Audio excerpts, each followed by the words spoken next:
ನಮಸ್ಕಾರ. ಸ್ಪಂದನ ವಾಹಿನಿಯ ಕವಿ ಸಮಯ ಕಾರ್ಯಕ್ರಮಕ್ಕೆ ಆತ್ಮೀಯ ಸ್ವಾಗತ. ಇಂದು ನಮ್ಮೊಂದಿಗಿದ್ದಾರೆ ಶರಣ್ಯ ಬೆಳುವಾಯಿ ಇವರನ್ನು ಕಾರ್ಯಕ್ರಮಕ್ಕೆ ಆತ್ಮೀಯವಾಗಿ ಸ್ವಾಗತಿಸುತ್ತೇನೆ. ಮನದ ಭಾವಗಳ ಪದಗಳಲ್ಲಿ ಕಟ್ಟಿ ಜಗದ ಡೊಂಕುಗಳನ್ನು ಹೆಣೆದು ಕೊಟ್ಟಿ ಓದುಗರ ಎದೆಗೆಳಿಸೋ ಕವಿ ಆಂತರ್ಯ ತೆರೆದಿಡುವ ವಿಸ್ಮಯ ಈ ಕವಿ ಸಮಯ. ನಾನು ಅನಿತಾ ಸಿಕ್ವೇರ. ಶರಣ್ಯ ಅವರೇ, ಕಾರ್ಯಕ್ರಮಕ್ಕೆ ಆತ್ಮೀಯ ಸ್ವಾಗತ. Thank you. ಕಾರ್ಯಕ್ರಮದ ಮೊದಲು ನಿಮ್ಮದೊಂದು ಚಿಕ್ಕ ಪರಿಚಯ ಮಾಡಿಕೊಡಿ ನಮ್ಮ ವೀಕ್ಷಕರಿಗೆ. ಎಲ್ಲರಿಗೂ ನಮಸ್ಕಾರ. ನನ್ನ ಹೆಸರು ಶರಣ್ಯ ಬೆಳುವಾಯಿ ಅಂತ. ನಾನು ಮೂಡುಬಿದ್ರೆ ತಾಲೂಕಿನ ಬೆಳುವಾಯಿ ಗ್ರಾಮದಲ್ಲಿ ಜನಿಸಿದ್ದೇನೆ. ನನ್ನ ತಂದೆ ಹೆಸರು ಸುಂದರ್ ಅಂತ, ತಾಯಿ ಹೆಸರು ಸುಶೀಲಾ ಅಂತ. ನನಗಿಬ್ಬರು ಸಹೋದರರು. ಅಣ್ಣನ ಹೆಸರು ಸಂತೋಷ್ ಕುಮಾರ್ ಅಂತ, ಇನ್ನೊಬ್ಬರು ಅಣ್ಣನ ಹೆಸರು ಸನತ್ ಕುಮಾರ್ ಅಂತ, ಮತ್ತೊಬ್ಬಳು ತಂಗಿ ಶಾಲಿನಿ ಅಂತ. ಮತ್ತು ನಿಮ್ಮ ವೃತ್ತಿ ಮತ್ತು ಕಲಿತಾ ಶಾಲಾ ಕಾಲೇಜ್ ಇವುಗಳ ಬಗ್ಗೆ ಒಂದು ಸ್ವಲ್ಪ ಹೇಳಿ. ನನ್ನ ಪ್ರಾಥಮಿಕ ಶಿಕ್ಷಣವನ್ನು ನಾನು ಸರ್ಕಾರಿ ಮಾದರಿ ಹಿರಿಯ ಪ್ರಾಥಮಿಕ ಶಾಲೆ ಬೆಳುವಾಯಿ ಇಲ್ಲಿ ಮುಗಿಸಿದ್ದೇನೆ.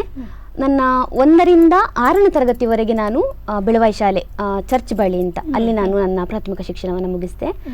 ಮತ್ತು 7ನೇ ತರಗತಿಗೆ ನಾನು ಸರ್ಕಾರಿ ಮಾದರಿ ಹಿರಿಯ ಪ್ರಾಥಮಿಕ ಶಾಲೆ ಗಾಂಧಿನಗರ ಹೆಬ್ರಿ ಅಂತ ಅಲ್ಲಿ ನನ್ನ ಪ್ರಾಥಮಿಕ ಶಿಕ್ಷಣವನ್ನು ಮುಗಿಸಿದೆ 7ನೇ ತರಗತಿಯನ್ನು. ಮತ್ತು ನಾನು ಹೈಸ್ಕೂಲ್ ತರಗತಿಯನ್ನು ನಾನು ಹೆಬ್ರಿ ಹೈಸ್ಕೂಲ್ನಲ್ಲಿ ಸರ್ಕಾರಿ ಪ್ರೌಢ ವಿಭಾಗ ಪ್ರೌಢ ಶಿಕ್ಷಣ ಇಲ್ಲಿ ನಾನು ಹೆಬ್ರಿಯಲ್ಲಿ ನಾನು ನನ್ನ ವಿದ್ಯಾಭ್ಯಾಸನ ಮುಗಿಸಿದೆ. ಮತ್ತು PUCಯನ್ನು ನಾನು ಕೂಡ ಹೆಬ್ರಿಯಲ್ಲೇ ನಾನು ನನ್ನ ಶಿಕ್ಷಣವನ್ನು ಮುಗಿಸಿದೆ. ಆಮೇಲೆ ನನ್ನ ಪದವಿ ಶಿಕ್ಷಣವನ್ನು ನಾನು ಮೈಸೂರು ಯೂನಿವರ್ಸಿಟಿಯಲ್ಲಿ ಮುಗಿಸಿದೆ, ಅಂದರೆ ದೂರ ಶಿಕ್ಷಣದಲ್ಲಿ. ಆಮೇಲೆ MAನ ಈಗ ನಾನು ಮಾಡ್ತಾ ಇದ್ದೇನೆ. MAನ ಈಗ ಸೆಕೆಂಡ್ ಇಯರ್ ನಾನು ಇವಾಗ ಮಾಡ್ತಾ ಇದ್ದೇನೆ. ಮತ್ತು ನಾನು ದೂರ ಶಿಕ್ಷಣದಲ್ಲಿ ಮಾಡ್ತಾ ಇದ್ದೇನೆ. ಇನ್ನು ಶಿಕ್ಷಕ ತರಬೇತಿಯನ್ನು ನಾನು ಡಯಟ್ ಉಡುಪಿಯಲ್ಲಿ ಮುಗಿಸಿದೆ. ಹೌದು. ಈಗ ವೃತ್ತಿಯನ್ನು ಮಾಡ್ತಾ ಇದ್ದೀರಿ? ಹೌದು, ನಾನೀಗ ಶಿಕ್ಷಕಿಯಾಗಿ ಕಾರ್ಯನಿರ್ವಹಿಸ್ತಿದ್ದೇನೆ. ನಾನು ಸರ್ಕಾರಿ ಹಿರಿಯ ಪ್ರಾಥಮಿಕ ಶಾಲೆ ಬೆಳುವಾಯಿ ಉರ್ದು ಅಂತ ಅಲ್ಲಿ ನಾನು ನನ್ನ ಈಗ ವೃತ್ತಿ ಶಿಕ್ಷಣವನ್ನು ಯಾವಾಗಿಂದ ಆರಂಭಿಸಿದ್ರಿ ಶಿಕ್ಷಕ ವೃತ್ತಿಯನ್ನು? ನಾನಂದರೆ 2019ರಿಂದ ನಾನು D.Ed ಮಾಡಿದೆ. ನಾನು 19ರಲ್ಲಿ 20ರಲ್ಲಿ D.Ed ಮುಗಿಸಿದೆ. ಮತ್ತೆ ನಾನು ಶಿಕ್ಷಣ ವೃತ್ತಿಯನ್ನ ಮಾಡ್ತಾ ಇದ್ದೇನೆ. ಆ ತಕ್ಷಣ ನಿಮಗೆ ಕೆಲಸ? ಹೌದು, ನಾನು ಗೌರವ ಶಿಕ್ಷಕಿಯಾಗಿ ಕೆಲಸ ಹೌದು. ಈಗ ನಿಮಗೆ ಬರೆಯುವಂತ ಹವ್ಯಾಸ, ಕತೆ ಕವನಗಳೆಲ್ಲ ಬರಿತಾ ಇದ್ದೀರಿ. ಹೌದು. ಅದು ಎಂದಿನಿಂದ ಶುರುವಾಯಿತು? ಈ ಬರೆಯುವ ಹವ್ಯಾಸ ಹೇಗೆ ನನಗೆ ಬಂತು ಅಂತ ಹೇಳಿದರೆ, ನಾನು 10ನೇ ಕ್ಲಾಸಲ್ಲಿ ಇರುವಾಗ ನನಗೆ ಇದು ಶಾಲೆಯಲ್ಲಿ ಹೆಬ್ರಿಯಲ್ಲಿ ಇರಬೇಕಾದ್ರೆ ನನಗೆ ಈ ಒಂದು ಹವ್ಯಾಸ ಶುರುವಾಯಿತು. ನಿಜವಾಗಿ ಹೇಳಬೇಕು ಅಂದರೆ ಈ ಒಂದು ಹವ್ಯಾಸ ನನಗೆ ಬರಲಿಕ್ಕೆ ಮೂಲ ಕಾರಣ ಅಂತ ಹೇಳಿದರೆ ನಮ್ಮ ಅಜ್ಜಿ ಅಂತ ಹೇಳ್ಬೋದು. ಅವರು ಈ ಪಾರ್ದನಗಳನ್ನು ಹೆಚ್ಚಾಗಿ ಹಾಡ್ತಾ ಇದ್ರು. ಆಮೇಲೆ ಅವರ ಒಂದು ಜೀವನದ ಕಥೆಗಳನ್ನ ಅವರೇ ಒಂದು ಹಾಡಿನ ರೂಪದಲ್ಲಿ ಬರಿತಾ ಇದ್ರು. ಅಂದ್ರೆ ಬರೀಲಿಕ್ಕೆ ಬರ್ತಾ ಇರಲಿಲ್ಲ, ಹೇಳ್ತಾ ಇದ್ರು, ಅದನ್ನ ಬಾಯ್ಹಟ್ಟಾಗಿ ಹೇಳ್ತಾ ಇದ್ರು. ನಾವೆಲ್ಲ ಮನೆಯಲ್ಲಿ ಕುತ್ಕೊಂಡು ಕೇಳ್ತಾ ಇದ್ವಿ. ಸ್ವತಃ ಅವರ ಅನುಭವಗಳನ್ನ ಹೌದು, ಅದು ನನಗೆ ಪ್ರೇರಣೆ ಆಯ್ತು. ಹಾಗಾಗಿ ಖಂಡಿತವಾಗ್ಲು ಅಜ್ಜಿಯಿಂದಲೇ ನನಗೆ ಬಂದಿದೆ ಅಂತ ಯಾವಾಗ್ಲೂ ಹೇಳ್ತಾ ಇರ್ತೇನೆ ನಾನು. ಅವರಿಂದ ನನಗಿದೊಂದು ಹವ್ಯಾಸ ಬಂತು. ಆಮೇಲೆ ನಾನು ಬರಿತಾ ಇದ್ದೆ ಹೈಸ್ಕೂಲ್ ಅಲ್ಲಿ ಇರ್ಬೇಕಾದ್ರೆ. 10th ಅಲ್ಲಿ ಇರುವಾಗ ಬರಿತಾ ಇದ್ದೆ. ಶುರು ಮಾಡಿದ್ರಿ? ಹೌದು. ಮೊದಲು ಏನ್ ಬರ್ದ್ರಿ? ಮೊದಲಂದ್ರೆ ಎಲ್ಲರೂ ಬರೆಯುವ ಹಾಗೆ ಚಿಟ್ಟೆ, ಗುಂಡನ ಕತೆ ಎಲ್ಲ ಪದ್ಯ ಎಲ್ಲ ಬರ್ತಲ್ಲ, ಆ ರೀತಿ ಬರಿತಾ ಇದ್ದೆ. ಹೌದು, ಖಂಡಿತ ಆತರ ಬರಿತಾ ಇದ್ದೆ ನಾನು. ಆಮೇಲೆ ನನ್ಗೆ PUCಗೆ ಹೋದಾಗ ನನ್ನ ಬೆಸ್ಟ್ ಫ್ರೆಂಡ್ಸ್ ಗಳಿದ್ರು ಇಬ್ರು, ರಾಧಿಕಾ ಮತ್ತೆ ಸುಕನ್ಯಾ ಅಂತ. ಅವರಿಬ್ರು ನನಗೆ ಸ್ವಲ್ಪ ಸಪೋರ್ಟರ್ಸ್ ಜಾಸ್ತಿ, ತುಂಬಾ ಸಪೋರ್ಟ್ ಕೊಡ್ತಾ ಇದ್ರು. ಅವರಿಬ್ರು ಯಾವಾಗ್ಲೂ ನಾನು ಬರಿಬೇಕಾದ್ರೆ ಗೀಚಬೇಕಾದ್ರೆ ಅದನ್ನ ಪ್ರೋತ್ಸಾಹ ಕೊಡ್ತಾ ಇದ್ರೆ, ಚಂದ ಬರ್ದಿದ್ದಿ ಕಾಣೆ ನೀನು ಅಂತ. ಅವರು ಬರೀತಿದ್ರ? ಇಲ್ಲ, ಅವ್ರು ಬರೀತಾ ಇರ್ಲಿಲ್ಲ. ಹೌದು, ಅದು ನನಗೆ ಖುಷಿ ಆಗ್ತಾ ಇತ್ತು. ಆಮೇಲೆ ಒಂದಿನ ನಾನು ಕಲಾ ವಿಭಾಗದಲ್ಲಿ ಓದಿದ್ದು. ಆವಾಗ ನನಗೆ ಗಿರಿಜಾ ಹೆಗಡೆ ಮೇಡಮ್ ಅಂತ ಅವ್ರು ನಮ್ಗೆ ಎಕನಾಮಿಕ್ಸ್ ಟೀಚ್ ಮಾಡ್ತಾ ಇದ್ರು. ಅವರು ಒಂದಿನ ಅಂತ ರೋಡ್ ಕ್ರಾಸಿಂಗ್ ಅಂತ ಒಂದು ಲೇಖನ ಬರೆದು ತಂದಿದ್ರು. ಅದನ್ನು ಎಲ್ಲರ ಮುಂದೆ ಓದಿದ್ರು ಅವರು. ಆಗ ನಮ್ಗೆ ಅದ್ರ ಓದಿದಾಗ ನನ್ಗೂ ಅದರಲ್ಲಿ ಕುತೂಹಲ, ಏನಪ್ಪಾ ಈ ರೀತಿ ಬರ್ದಿದ್ದಾರೆ ಅಂತ. ಆಗ ನನ್ಗೊಂದು ಆಸಕ್ತಿ ಬಂತು, ಬರಿಬೇಕು ಅಂತ. ಅವರು ಎಲ್ಲರಿಗೂ ಪ್ರೋತ್ಸಾಹ ಕೊಡ್ತಾ ಇದ್ರು, ಹೀಗೆ ಬರೀರಿ, ಹೀಗೆ ಬರಿಬೇಕು ಅಂತ. ಹೌದು, ಆಗ ನಮಗೂ ಕೂಡ ಖುಷಿ ಆಗ್ತಾ ಇತ್ತು. ಹೌದು, ಈ ರೀತಿ ಬರಿತಾರೆ ಅಂತ ಒಂದು ತಲೆಗೆ ಬರ್ತಿತ್ತು. ಆಗ ನಾನು ಯೋಚಿಸ್ತಿದ್ದೆ, ನಾನು ಬರಿಬೇಕು ಅಂತ. ಆಗ ನನಗೆ ನನ್ನ ಸ್ನೇಹಿತರು ತುಂಬಾ ಸಪೋರ್ಟ್ ಕೊಟ್ಟರು ನನಗೆ. ನಾನು ಅಂದ್ರೆ ಸ್ವಲ್ಪ ಶೈ ನೇಚರ್ ಅಂತಾನೆ ಹೇಳ್ಬಹುದು, ಸ್ವಲ್ಪ ನಾಚಿಕೆ ಸ್ವಭಾವ. ಆಗ ಮುಂದೆ ಬರ್ಲಿಕ್ಕೆ ತುಂಬಾ ಹೆದರ್ತಾ ಇದ್ದೆ ನಾನು. ಆಗ ನನ್ನ ಗೆಳತಿಯರು ಒಂದು ಸಜೆಷನ್ ಕೊಟ್ರೆ, ಏನಂದ್ರೆ ಎಲ್ರು ಕಾವ್ಯನಾಮ ಬರೀತಾರಲ್ಲೇನೆ, ನೀನು ಕಾವ್ಯನಾಮದಲ್ಲಿ ಬರಿ ಅಂತ. ಅಂದ್ರೆ ನಿಮ್ಮ ಹೆಸರಲ್ಲಿ ಹಾಕ್ಲಿಕ್ಕೆ ನಾಚಿಕೆ ಆಗ್ತದೆ, ಯಾರಿಗಾರು ಕಳಿಸ್ಲಿಕ್ಕೆ ಅಥವಾ ಯಾರಿಗೊಂದು ಪತ್ರಿಕೆಗೆ ಹಾಕ್ಲಿಕ್ಕೆ ನಾಚಿಕೆ ಆಗೋದು, ಏನಾದ್ರು ಅಂತಾರೆ ಅಂತ. ಯಾಕಂದ್ರೆ ಯಾರು ಕೂಡ ನಮ್ಗೆ ಸಪೋರ್ಟರ್ಸ್ ಇರ್ಲಿಲ್ಲ ಆಗ. ಆಗ ಏನ್ ಮಾಡ್ತಿದ್ವಿ ಅಂದ್ರೆ, ನಾನು ನನ್ನ ಹೆಸರು ಶೈಲಜಾ ಅಂತ, ನನ್ನ ನಿಜವಾದ ಹೆಸರು ಶೈಲಜಾ ಅಂತ. ಹೌದು, ಕಾವ್ಯನಾಮ. ಆ ಹೆಸರು ಬರ್ಲಿಕ್ಕೆ ಒಂದು ಕಾರಣ ಏನಪ್ಪಾ ಅಂತ ಹೇಳಿದ್ರೆ, ರಾಧಿಕಾ ಅಂತ ನನ್ನ ಇನ್ನೊಬ್ಳು ಗೆಳತಿ, ಸುಕನ್ಯಾ ಅಂತ ಮತ್ತೊಬ್ಳು ಗೆಳತಿ. ಸೊ ಶೈಲಜಾ, ರಾಧಿಕಾ, ಸುಕನ್ಯಾ ಅದರ ಅಕ್ಷರಗಳನ್ನ ಕಟ್ ಮಾಡಿ ಶೈ ಅಂದ್ರೆ ಅದನ್ನ ಶಾ ತೆಗ್ದ್ವಿ, ಅಲ್ಲಿ ರ ಅನ್ನ ರಾಧಿಕಾದಿಂದ ರ ತೆಗ್ದು, ಸುಕನ್ಯಾದಿಂದ ನ್ಯಾ ತೆಗ್ದು ಶರಣ್ಯ ಅಂತ ಹೆಸರು ಮಾಡಿ.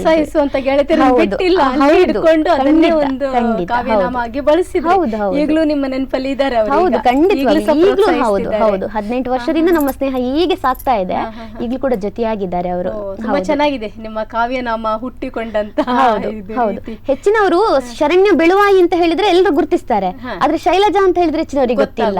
ಆದ್ರೆ ಇವತ್ತು ನಿಮ್ಮ ಒಂದು ಚಾನೆಲ್ ಮೂಲಕ ಎಲ್ಲರಿಗೂ ಗೊತ್ತಾಗ್ತಿದೆ, ಶರಣ್ಯ ಬೆಳುವಾಯಿ ಶೈಲಜಾ, ಶೈಲಜವೇ ಶರಣ್ಯ ಬೆಳುವಾಯಿ ಅಂತ. ಶೈಲಜಾ ಬರೀತಾರಂತ ಗೊತ್ತಿಲ್ಲ, ಶರಣ್ಯ ಅಂದ್ರೆ ಬರೀತಾರಂತ ಗೊತ್ತು, ಯಾರು ಅಂತ ಗೊತ್ತಿಲ್ಲ. ಹಾಗೆ ಆದ್ರೆ ಇವತ್ತು ಎಲ್ಲರಿಗೂ ಗೊತ್ತಾಯ್ತು. ಈಗ PUC ಇಂದ ನೀವು ಬರೀಲಿಕ್ಕೆ ಶುರು ಮಾಡಿದ್ರೆ ಅಂತ ಹೇಳಿದ್ರೆ? ಹೌದು, ಮೊದ್ಲೆಲ್ಲ ಅದು ಹೇಳಿದ್ರಿ, ಚಿಟ್ಟೆ, ಹೌದು ಮೊಲ, ಎಲ್ಲ ಬರೆಯುವಂತ ಸಾಮಾನ್ಯ, ಅದು ಹುಟ್ಟು ಅಂತ ಹೇಳ್ಬೋದು ಕವಿತೆ. ಅದು ಏನ್ ಮಾಡಿದ್ರೆ ಚಂದನೆ. ಮತ್ತೆ PUC ಯಲ್ಲಿ ಮೊದಲಿಗೆ ಏನ್ ಬರೆದ್ರಿ? PUC ಯಲ್ಲಿ ನಿಜ ಹೇಳ್ಬೇಕು ಅಂತ ಹೇಳಿದ್ರೆ, ನಾನು ಕವಿತೆಕ್ಕಿಂತ ಜಾಸ್ತಿ ನಾನು ಲೇಖನ ಬರೀತಾ ಇದ್ದೆ. ಸ್ಫೂರ್ತಿ ಹೌದು, ಲೆಕ್ಚರ್ ಅವ್ರು ಹೇಳಿದ್ದನ್ನ ತಲೆಯಲ್ಲಿತ್ತು ನನಗೆ, ಯಾವ ರೀತಿ ಬರೀತಾರೆ ಅಂತ ಲೇಖನ ಅಂತ ಒಂದು ಐಡಿಯಾ ಬಂತು ನನಗೆ, ಅದನ್ನ ಬರಿತಾ ಇದ್ದೆ. ಆಮೇಲೆ ಕತೆ ಬರಿತಾ ಇದ್ದೆ ನಾನು. ಈಗ ಧರ್ಮಸ್ಥಳದ ಸೌಜನ್ಯದ ಒಂದು ಪ್ರಕರಣದ ಕತೆ ಇತ್ತಲ್ಲ, ಅದು ಅವಾಗ್ಲೇ ಬರ್ದಿದ್ದೆ ನಾನು. ಅವಳದೊಂದು ದೇವರೇ ನೀನೆಷ್ಟು ಕ್ರೂರಿ ಅಂತ ಅದೊಂದು ಸ್ಟೋರಿ ಇಟ್ಕೊಂಡು ಬರ್ದಿದ್ದೆ ನಾನು, ಆತರ. ಆಮೇಲೆ ಪತ್ರಿಕೆಗಳ ಕಳಿಸ್ತಾ ಇದ್ದೆ ನಾನು, ಶರಣ್ಯ ಹೆಸರಲ್ಲೇ ಕಳಿಸ್ತಿದ್ದೆ. ಆದ್ರೆ ಅದನ್ನ ನೋಡ್ಲಿಕ್ಕೆ, ವಾಪಸ್ ನೋಡ್ಲಿಕ್ಕೆ ನನ್ಗೆ ಗೊತ್ತಾಗ್ತಿರ್ಲಿಲ್ಲ, ಮೊಬೈಲ್ ಇರ್ಲಿಲ್ಲ ಹಾಗೆ ಎಲ್ಲ. ಹೌದು, ಅದು ನನಗೆ ಗೊತ್ತಾಗ್ತಿರ್ಲಿಲ್ಲ. ಹೌದು, ಕಳಿಸ್ತಾ ಇದ್ದೆ ನಾನು. ಹಾಗೆಲ್ಲ ನನ್ನ ಜರ್ನಿ ಶುರು ಆಯ್ತು. ಆಮೇಲೆ ನನ್ಗೆ ಸಂಪೂರ್ಣ ಪ್ರೋತ್ಸಾಹ ಸಿಕ್ಕಿದ್ದು ಸಾಹಿತ್ಯಕ್ಕೆ ಅಂತ ಹೇಳಿದ್ರೆ, ನಾನು ಇದು PUC ಮುಗಿಸಿ D.Ed ಗೆ ಸೇರ್ಕೊಂಡೆ ನಾನು, ಡಯಟ್ ಉಡುಪಿ ಅಂತ. ಅಲ್ಲಿ ನಮ್ಗೆ ಗೌರ್ಮೆಂಟ್ ಸೀಟ್ ಆಯ್ತು, ಹಾಗಾಗಿ ಅಲ್ಲಿ ನಾವು ಹೋದ್ವಿ. ಅಲ್ಲಿ ನಮ್ಗೆ ನಾನು ಬರಿತಾ ಇದ್ದೆ ಹಾಸ್ಟೆಲ್ ಅಲ್ಲಿ. ಮಧುಮಿತಾ ಅಕ್ಕ ಅಂತ ಒಬ್ರು ಇರ್ತಿದ್ರು, ಅವರು ತುಂಬಾ ನನ್ನನ್ನ ಪ್ರೀತಿಸ್ತಿದ್ರು, ತುಂಬಾ ನನ್ನ ತಂಗಿ ಅನ್ನೋ ಭಾವನೆಯಲ್ಲಿ ನೋಡ್ತಾ ಇದ್ರು, ತುಂಬಾ ನಾವು ಕ್ಲೋಸ್ ಆಗಿದ್ವಿ. ಅವರು ನನ್ನ ಬರಹಗಳನ್ನ ಪ್ರೋತ್ಸಾಹಿಸ್ತಿದ್ರು. ನಾನು ಏನಾದ್ರು ಕೋಪ ಮಾಡ್ಕೊಂಡ ತಕ್ಷಣ ಅವರಿಗೆ ಲೆಟರ್ ಬರೆದು ಹಾಕೋದು. ಲೆಟರ್ ಹೇಗಿರ್ತಿತ್ತು ಅಂದ್ರೆ ಫುಲ್ ಸಾಹಿತ್ಯದ ಮೂಲಕನೇ, ಪ್ರೀತಿ ಅಕ್ಕ ಹಾಗೆಲ್ಲ. ಇದು ಲೆಟರ್ ತಂದ್ರೆ ಇದ್ರ ತರ ಇರ್ಲಿಲ್ಲ, ಬರಹದ ಮೂಲಕ ಇರ್ಲಿಲ್ಲ, ನಾನು ಕಾವ್ಯಾತ್ಮಕವಾಗಿ ಬರಿತಾ ಇದ್ದೆ. ಅದನ್ನ ಅವರು ಗುರುತಿಸಿದ್ರು, ಏನು ಈ ತರ ಬರಿತೀಯ, ಇಷ್ಟ ಚೆನ್ನಾಗಿ ಬರಿತೀಯ ಅಂತ. ಅದು ನನ್ಗೆ ಪ್ರೋತ್ಸಾಹ ಸಿಕ್ಕಿದಂಗಾಯ್ತು. ಹೌದಕ್ಕ ನಾನು ಬರಿತೇನೆ ಅಂತ ಅವಾಗ ನಾನು ಒಪ್ಕೊಂಡೆ. ಅದಕ್ಕಿಂತ ಮೊದಲು ನಾನು ಮೌನವಾಗಿ ಕೂತ್ಕೊಂಡಿದ್ದೆ, ಯಾಕಂದ್ರೆ ನಾಚಿಗೆ ನನಗೆ.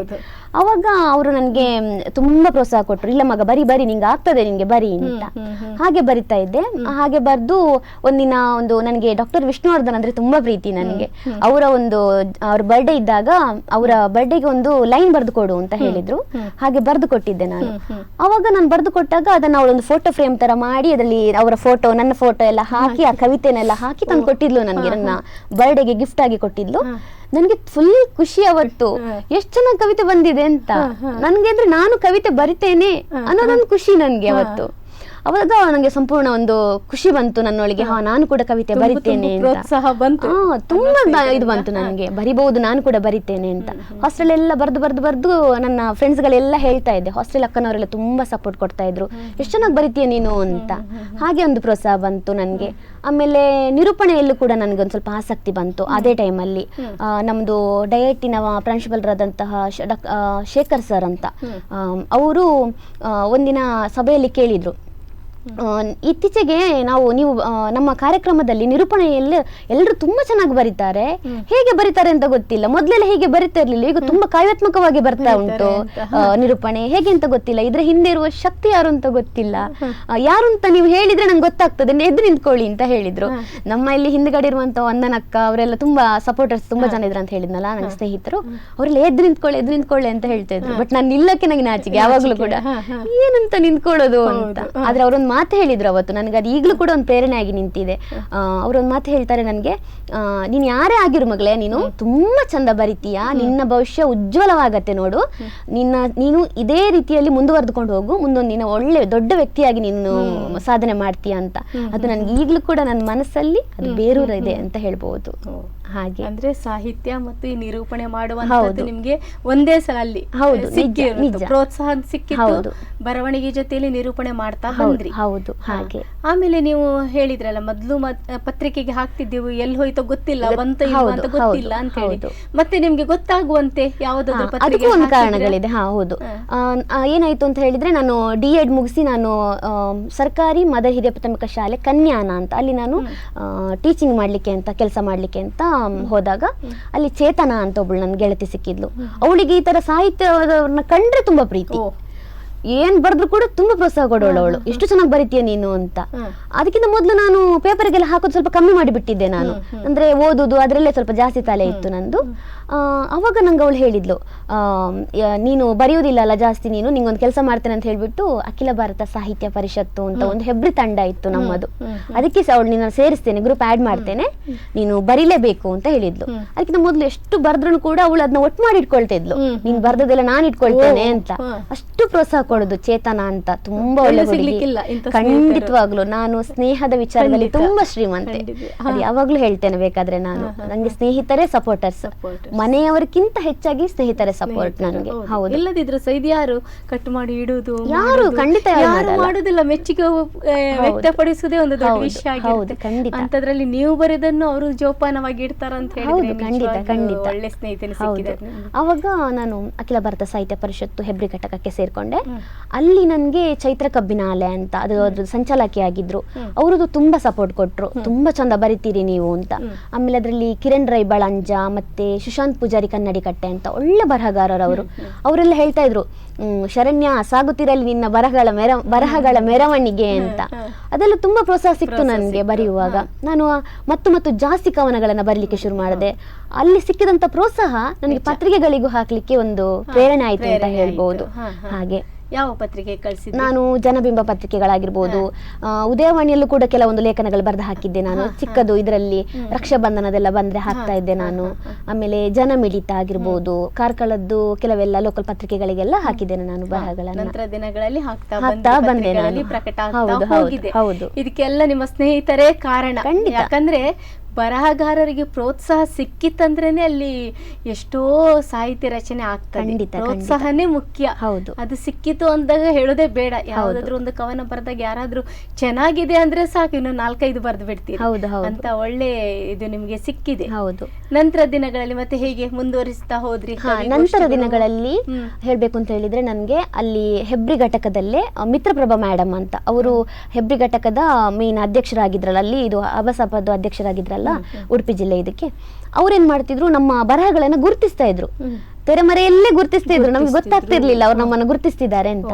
ಅವ್ರು ನಮ್ಗೆ ಒಂದು ಕಥಾ ಕಮ್ಮಟ ಅಂತ ಒಂದು ಅಖಿಲ ಭಾರತ ಸಾಹಿತ್ಯ ಪರಿಷತ್ತಿನ ಘಟಕದಿಂದಲೇ ಒಂದು ಕಥಾ ಕಮ್ಮಟವನ್ನ ಆಯೋಜಿಸಿದ್ರು. ಅದರಲ್ಲಿ ಕತೆ ಬರೆದು ಹಾಕ್ತೀಯಲ್ಲ ಶರಣ್ಯ, ನೀನು ಅದಕ್ಕೆ ಸೇರು ಅಂತ, ಆ ಕಥಾ ಕಮ್ಮಟಕ್ಕೆ ಸೇರು ಅಂತ. ಅದೊಂದು ಕೊರೋನಾ ಟೈಮಲ್ಲಿ ಬಂದದ್ದು. ಅದು ಕೊರೋನಾ ಟೈಮಲ್ಲಿ ಲಾಕ್ಡೌನ್ ಇತ್ತಲ್ಲ, ಆ ಟೈಮಲ್ಲಿ ಆ ಕಥಾ ಕಮ್ಮಟವನ್ನ ಶುರು ಮಾಡಿದ್ರು, ಆನ್ಲೈನ್ ಕಥಾ ಕಮ್ಮಟ. ಅದರಲ್ಲಿ ಡಾಕ್ಟರ್ ಪ್ರೇಮ್ಶೇಖರ್ ಜಿ ಅಂತ ಅವರು ಜಗದಗಲ ಪತ್ರಿಕೆ, ಇದು ಜಗದಗಲ ಅಂಕಣ ಬರೀತಾರೆ ಪತ್ರಿಕೆಯಲ್ಲಿ, ಅವರು ನಮ್ಮ ಅಬಸಾಪದ ಅಧ್ಯಕ್ಷರಾಗಿದ್ರಲ್ಲ, ಅವರು ಅದನ್ನ ನಮ್ಮ ಕಥೆಗಳನ್ನ ವಿಮರ್ಶೆ ಮಾಡ್ತಾ ಇದ್ರು. ಸೊ ಅಲ್ಲಿ ನನಗೆ ಮತ್ತಷ್ಟು ಪ್ರೋತ್ಸಾಹಗಳು ಸಿಕ್ತು. ನಾನು ಬರೆಯುವ ಕಥೆಗಳಿಗೆ ತುಂಬಾನೇ ಪ್ರೋತ್ಸಾಹ ಸಿಕ್ಕಿತು.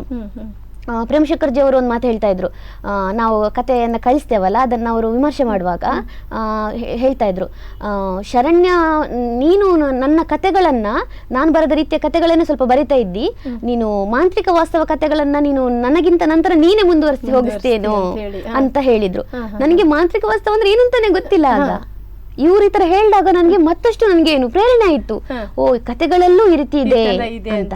ಈಗಲೂ ಕೂಡ ನಾನು ಪ್ರೇಮಶೇಖರ್ ಜಿ ಅವರನ್ನೇ ನನ್ನ ಒಂದು ಏನು ಇದಕ್ಕೆ ಏನ್ ಹೇಳ್ತಾ ಇದ್ದೀನಿ, ಮಾದರಿಯಾಗಿ ನಾನು ಇದು ಮಾಡ್ತೇನೆ.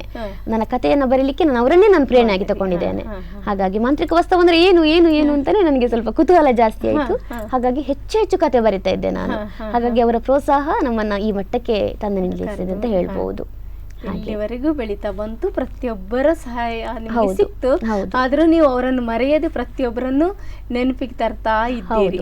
ನಂತರ ದಿನಗಳಲ್ಲಿ ಈ ಏನು ಗುರುತಿಸುವಿಕೆ ಅಂತ ನಡೀತದೆ. ಹೌದು, ಕವಿಗೋಷ್ಠಿಗಳಿಗೆಲ್ಲ ಹೋದಾಗ ಎಲ್ಲ ಗುರುತಿಸಿದ್ರು ನನ್ನ. ಅದೇ ಹೇಳಿದ್ನಲ್ಲ, ನಮ್ಮದು ಮಿತ್ರಪ್ರಭಾ ಮೇಡಮ್ ಅಂತ, ಅವ್ರದ್ದು ಜಾಗೃತಿ ಬಳಗ ಅಂತ ನಮ್ಮದು ಕಾರ್ಕಳದು ಮಹಿಳಾ ತಂಡ ಇದೆ, ಸಾಹಿತ್ಯ ತಂಡ.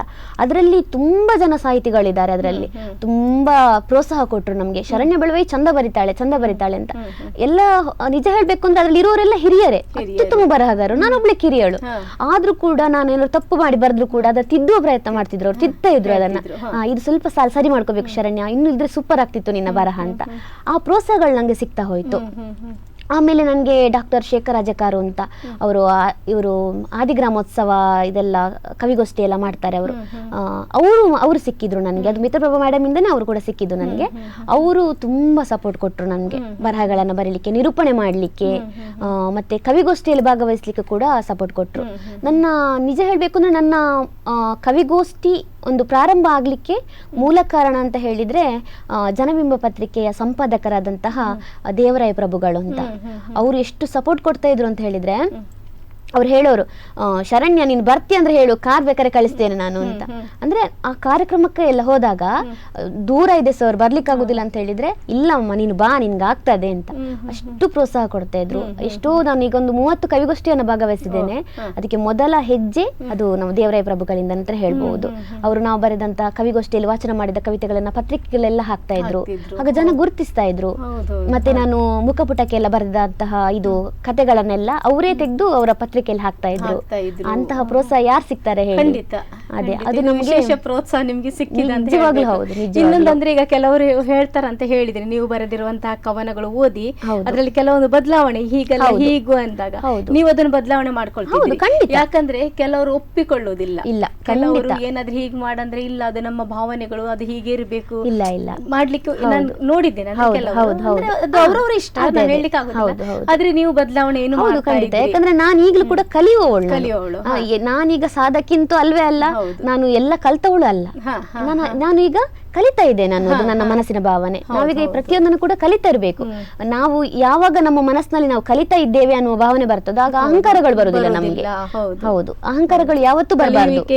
ತಿದ್ದುವಿಕೆಯೂ ಇರುತ್ತೆ ಖಂಡಿತ. ಅವಾಗ ಇವೆಲ್ಲ ಸಪೋರ್ಟ್ ಸಿಗ್ಲಿಕ್ಕೆ. ಹೌದು ಹೌದು ಹಾಗೆ. ಕವಿ ಸಮಯದಲ್ಲಿ ಈಗ ಚಿಕ್ಕದೊಂದು ಬ್ರೇಕ್.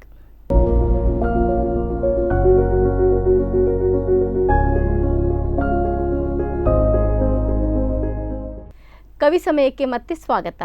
ಇದು ಮತ್ತೆ ಈ ಮುಖಪುಟದ ಬಗ್ಗೆ ಏನ್ ಹೇಳ್ತೀರಿ? ಅದರಲ್ಲಿ ಭಾಗವಹಿಸ್ತಿದ್ದೀರಲ್ವಾ, ಹೇಗೆ ಪ್ರೋತ್ಸಾಹ ಸಿಕ್ತು ನಿಮ್ಗೆ?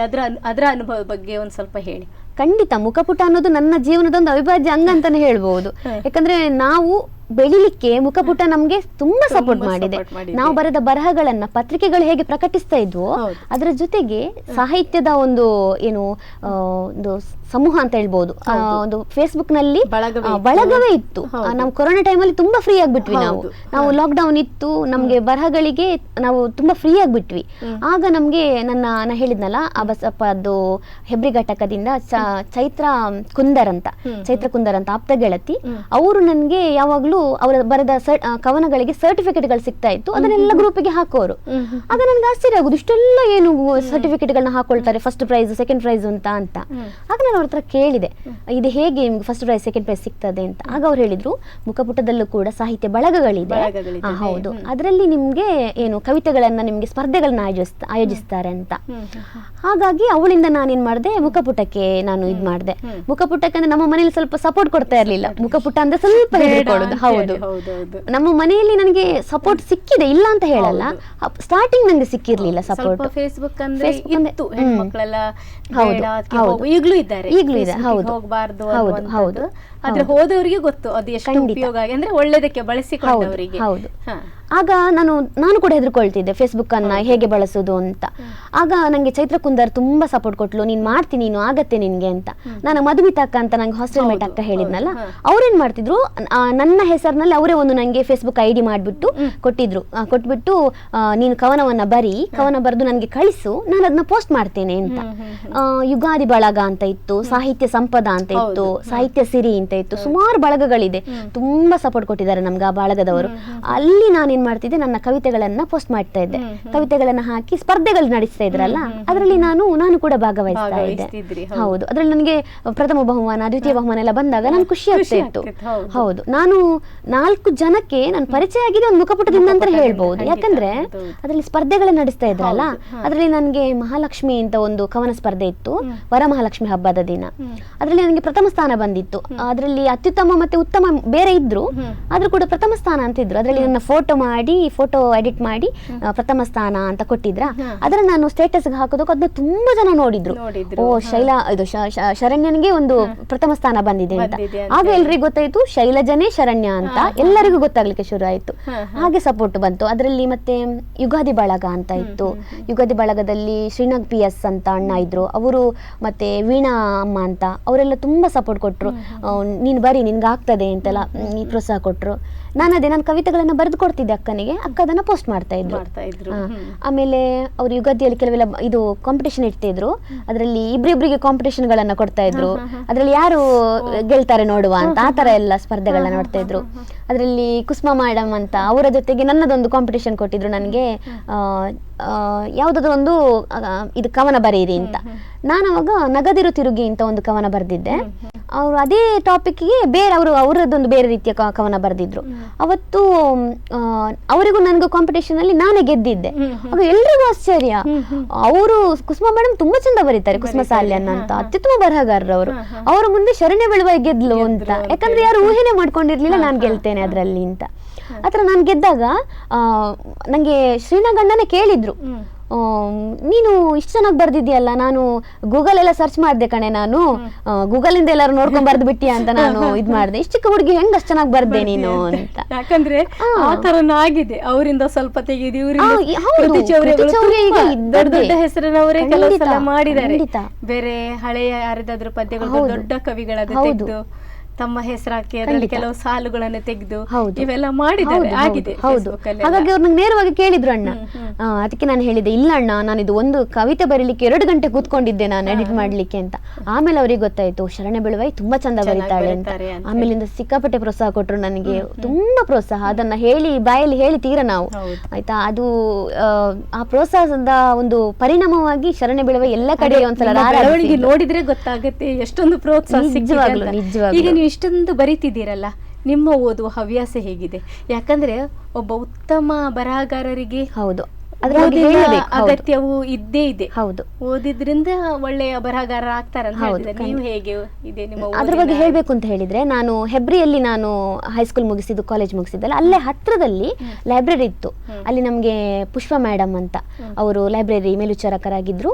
ಅವರು ಸುಮ್ನೆ ಕುತ್ಕೊಳ್ತಿರ್ಬೇಕಾದ್ರೆ ನಾನು ಕೂಡ ಹೋಗಿ ಪಕ್ಕದಲ್ಲಿ ಕುತ್ಕೊಂಡು ಅವ್ರ ಜೊತೆ ಓದ್ತಾ ಇದ್ದೆ ನಾನು. ಅವರು ಆಗ ಎಲ್ಲ ತುಂಬಾ ಜನ ಬರ್ತಾ ಇರ್ಲಿಲ್ಲ ಓದ್ಲಿಕ್ಕೆ, ತುಂಬಾ ಕಡಿಮೆ. ಈಗ ತುಂಬಾ ಜನ ಓದ್ತಾರೆ, ಆಗ ತುಂಬಾ ಕಡಿಮೆ. ಸುಮ್ನೆ ಕುತ್ಕೊಂಡು ಓದೋದು ನಾನು. ಪೂರ್ಣಚಂದ್ರ ತೇಜಸ್ವಿ ಅವರ ಕಥೆಗಳನ್ನಾಗಿರ್ಬೋದು, ಅವರ ಒಂದು ಬರಹಗಳಾಗಿರ್ಬೋದು, ಅಥವಾ ವೈದೇಹಿ ಅವರದ್ದಾಗಿರ್ಬೋದು, ಕುವೆಂಪು ಅವರದ್ದಾಗಿರ್ಬೋದು, ಈ ತರ ಓದ್ತಾ ಇದ್ದೆ. ತುಂಬಾ ಓದೋದು, ಸಿಕ್ಕಾಪಟ್ಟೆ. ನಂಗೆ ತುಂಬಾ ಇಷ್ಟ ಓದೋದು ಅಂತ ಹೇಳಿದ್ರೆ. ಖಂಡಿತ. ಮೆಚ್ಚಿನ ಬರಹಗಾರರು ನಂಗೆ ಧ ರಾ ಬೇಂದ್ರೆ ಮತ್ತೆ ಶಿವರಾಮ್ ಕಾರಂತ ತುಂಬಾ ಇಷ್ಟ. ಅವರು ನನಗೆ ಅವರ ಒಂದು ಬರಹಗಳು ತುಂಬಾ ಸ್ಫೂರ್ತಿಯಾಗಿದೆ ನನಗೆ.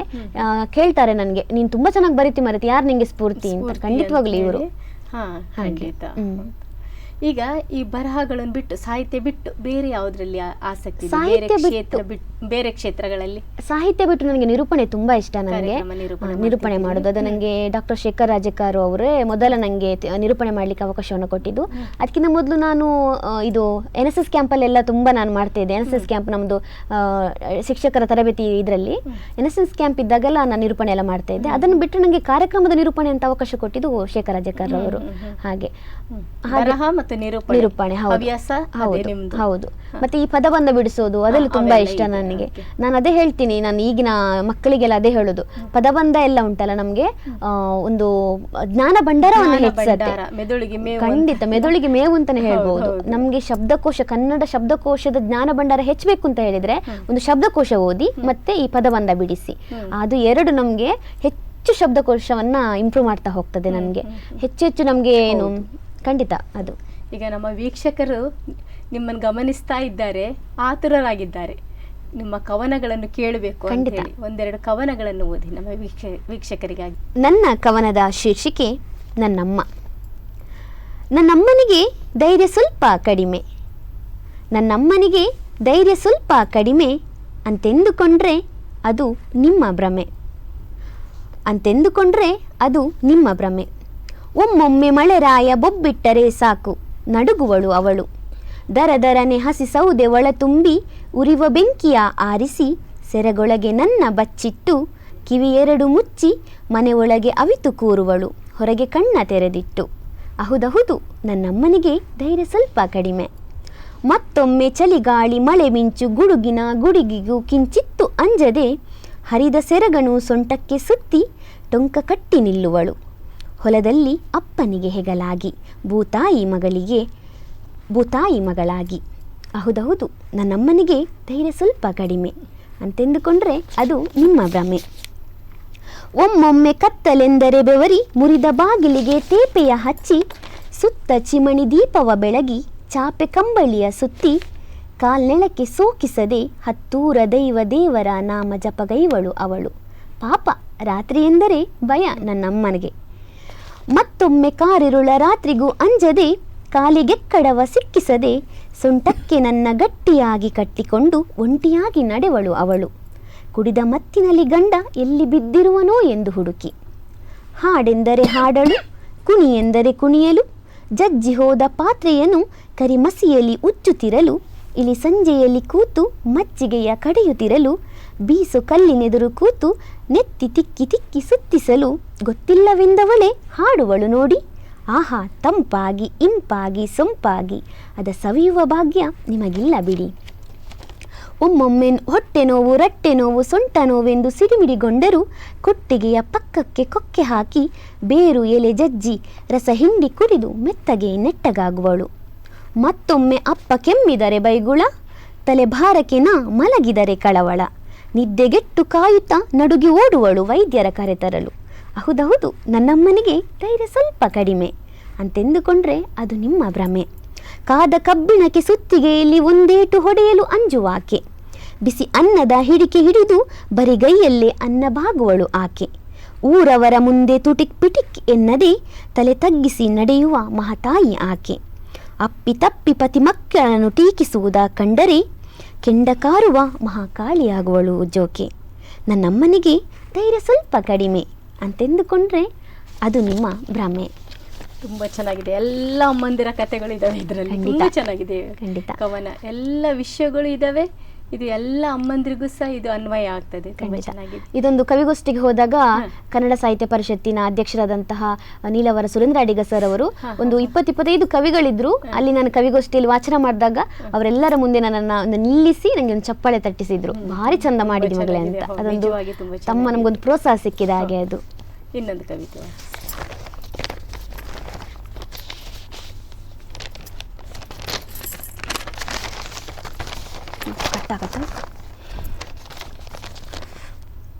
ನನ್ನ ಕವನದ ಶೀರ್ಷಿಕೆ ನಾನು ಕವಿಯತ್ರಿ, ಕವಿತೆ ನನ್ನ ಮಗು. ನನ್ನೆದೆಯ ಮೌನ ವೀಣೆ ಪುಟಿದು ಮೀಟುವುದು ಕಾವ್ಯ ತರಂಗವ. ನಗು ಅಳುವಿನ ಜಂಜಾಟದಲ್ಲಿ ಕರಕುಸುಮ ರೆಕ್ಕೆ ಬಡಿಯುವುದು ಶ್ರುತಿಲಯದ ತಾಳದಲ್ಲಿ. ಕನ್ನಾಲಿಯ ಜಲಗಡಿಗೆ ತುಂಬಿ ಹರಿದರೆ ಸುನಾಮಿ ರಭಸದ ಆವೇಶ ಪದಕೋಟೆಯ ಕದದೊಳಗೆ. ಸಂಭ್ರಮದ ಅರ್ಕಕಾಂತಿ ಕೆನ್ನೆ ಸೋಕಿದರೆ ಆಂತರ್ಯದ ಭಾವಗುಚ್ಛವು ಅರಳಿ ನಗುತ್ತ ಕಂಪು ಸೂಸುವುದು ಮಸ್ತಕದ ಪುಸ್ತಕದೊಳಗೆ. ನನ್ನೊಳಗಿನ ಸಂಭ್ರಮದ ಸಂಗ್ರಾಮ ತಲ್ಲಣ ತಿಲ್ಲಾಣಗೊಂಡು ಚಿತ್ತ ಮನಸ್ಸಿನ ಸಮಚಿತ್ತ ಸಮ್ಮಿಲನಕ್ಕೆ ಮಡುಗಟ್ಟಿದ ಭಾವಭ್ರೂಣವೊಂದು ಪ್ರಸವವಾಗಿ ತನು ಮನದಿ ಹೊಮ್ಮಿದೆ ಸಂತೃಪ್ತ ಭಾವ. ಕಾವ್ಯ ಕನ್ನಿಕೆಯ ಜನನದಿ ನಾನಾದೆ ಕವಿಯತ್ರಿ ಎಂಬ ಧನ್ಯತೆಯ ಜೀವ. ನನ್ನೊಳಗಿನ ಕೂಸು ಕವಿತೆಯಾಗಿ ಹೊರ ಬಂದಿರಲು ನಾಮಕರಣಗೈದು ಜನರೆದುರು ಬಿಡಲು. ಆಹಾ ಮುದ್ದು ಮಗುವೆಂದು ಅಪ್ಪಿದರೆ ಖುಷಿ, ಪೆದ್ದು ಮಗುವೆಂದು ದೂಷಿಸಿದರೆ ಹುಸಿಕೋಪ ಹಣೆಗೀಚಿದರೂ ಕ್ಷಣ ಮಾತ್ರ ಆ ನೋವು. ನನ್ನ ಮಗು ನನ್ನ ನಗು ಪೆದ್ದಾಗಿದ್ದರೂ ಗುದ್ದು ಕೊಡಲಾರೆ, ಹೆತ್ತಿಲ್ಲವೇ ಭಾವಜೀವ ಕೊಟ್ಟು. ಮುಂಜಾನೆಯ ಇಬ್ಬನಿಗೂ ತಿಳಿದಿದೆ ಕೇಳಿ, ಮಗು ಅತ್ತಾಗ ಕರೆದು ಪಿಡಿದು ಚಿಂಬಿಸಿ ಜೋಲಾಲಿ ಹಾಡಿದ ಪರಿಯ. ಮದಿರೆ ಕುಡಿದಂತೆ ತೂರಾಡಿ ನಿದ್ರೆ ಮರೆತು ರಾತ್ರಿಯಲ್ಲಿ ತಪಗೈದು ಕೂಸಿಗೆ ತಿನಿಸು ತಿನಿಸಿದ ಕಥೆಯ. ಎದೆ ಹಾಲು ಕೊಟ್ಟು ಪ್ರೀತಿ ಹೂವಿನ ತೊಟ್ಟಿಲ ಕಟ್ಟಿ ಮಗು ಸಾಕಿಹೇನು ಕಣ್ಣಲ್ಲಿ ಕಣ್ಣಿಟ್ಟು ದಷ್ಟ ಪುಷ್ಟ ಕಣ್ಣಿಗಿಷ್ಟವಾಯಿತೆಂದು ಗೊತ್ತಿಲ್ಲದಂತೆ ಕದ್ದೊಯ್ಯುವಿರಲ್ಲ ಕಳ್ಳ ಕದೀಮರೆ. ಹೆತ್ತವಳು ಹೊತ್ತವಳು ಸಿರಿನಿತ್ತವಳು ನಾನಿರಲು ಮಗುವ ಕದ್ದು ಮಾರುವಿರೇಕೆ. ಕೃತಿ ಚೌರ್ಯದ ಹೊಲಸು ಮೆತ್ತು ನನ್ನ ಕೂಸಿಗೆ ಕಳಂಕ ಮೆತ್ತುವಿರೇಕೆ. ನಾನು ಕವಿಯತ್ರಿ, ನನ್ನ ಕವಿತೆಗೆ ಜನ್ಮದಾತೆ ನಾನು. ಕವಿತೆ ನನ್ನ ಮಗು, ಹೆಸರು ನಿಮ್ಮದಾಗಿಸಿದರೂ ಬಸಿರು ನನ್ನದದು. ಎನ್ನ ಉಸಿರು ನಿಲ್ಲುವವರೆಗೂ ನೋವು ಮರೆಯಾಗದು. ಕೃತಿ ಚೌರ್ಯದ ಪಾಪಕ್ಕೆ ನಿಮಗೆಂದಿಗೂ ಶಿಕ್ಷೆ ತಪ್ಪದು, ಶಿಕ್ಷೆ ತಪ್ಪದು. ತುಂಬಾ ಚೆನ್ನಾಗಿದೆ. ಇದೊಂದು ಕವಿತೆಯನ್ನ ಮಗುವಿನ ರೂಪಕ್ಕೆ ಹೋಲಿಸಿ ಬರೆದಿರುವಂತದ್ದು. ನಿಮ್ ಜೊತೆ ಮಾತಾಡ್ತಾ ಸಮಯ ಹೋಗಿದ್ದೇ ಗೊತ್ತಾಗಿಲ್ಲ. ಸಮಯ ಮುಕ್ತಾಯದ ಸಮಯ ಬಂತು. ತುಂಬಾ ಖುಷಿ ಆಯಿತು ಶರಣ್ಯ ಅವರೇ ನಿಮ್ಮೊಂದಿಗೆ ಮಾತಾಡಿಕೊಂಡು. ನಿಮ್ಮ ಸಾಹಿತ್ಯ ಕೃಷಿ ಹೀಗೆ ಸಾಗಲಿ, ಮುಂದಕ್ಕೆ ಹೋಗಲಿ. ಈ ಸಮಾಜಕ್ಕೆ ಬೆಳಕಾಗುವಂತಹ, ಬೆಳಕು ನೀಡುವಂತಹ ಅನೇಕ ಬರಹಗಳು ನಿಮ್ಮಿಂದ ಬರಲಿ ಅಂತ ಹೇಳಿ ಹಾರೈಸುತ್ತೇನೆ. Thank you. ಇದು ಇಂದಿನ ಕವಿ ಸಮಯ. ಮುಂದಿನ ಕವಿ ಸಮಯದಲ್ಲಿ ಮತ್ತೊಬ್ಬ ಅತಿಥಿಯೊಂದಿಗೆ ನಿಮ್ಮನ್ನು ಭೇಟಿಯಾಗ್ತೇನೆ. ಅಲ್ಲಿವರೆಗೆ ನೋಡ್ತಾ ಇರಿ ಸ್ಪಂದನ.